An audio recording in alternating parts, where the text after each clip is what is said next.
Hi, everybody. It's Mr. Rogenstein, and I'm here to go over the beginning of the progressive movement with you guys and just give you a quick introduction.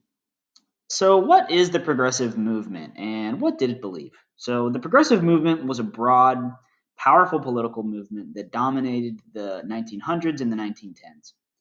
It was characterized by a desire to reform and improve society. Members of the movement believed that improving life for the working class, challenging monopolies and powerful businessmen, and ending political corruption would bring about positive change for society.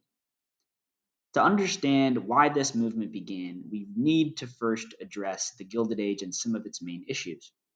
On the good side of the Gilded Age, we have what is really just a massive expansion of the economy, industry, and population of the United States.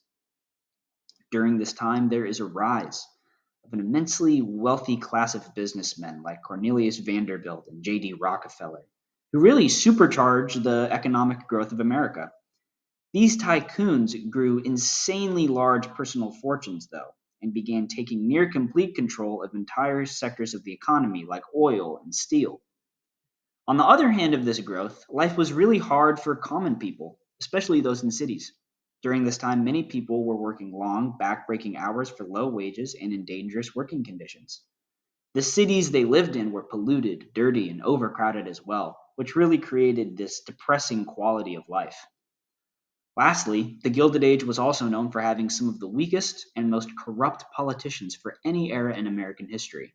So when people looked for help from representatives, they were often let down or taken advantage of.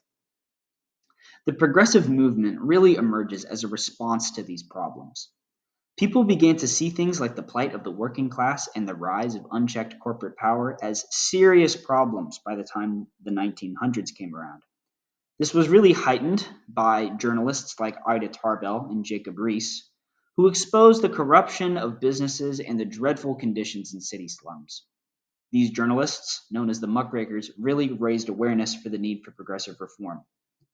Now, 1901 is a really critical year for the movement. After the assassination of Republican President William McKinley that year, Vice President Theodore Roosevelt replaced him as commander in chief. As an ambitious reformer with a strong will, Roosevelt began using his position to actually put in place progressive policies, especially in his second term. The rise of Roosevelt really gave the progressive movement political power and um, made a lot of change for the country.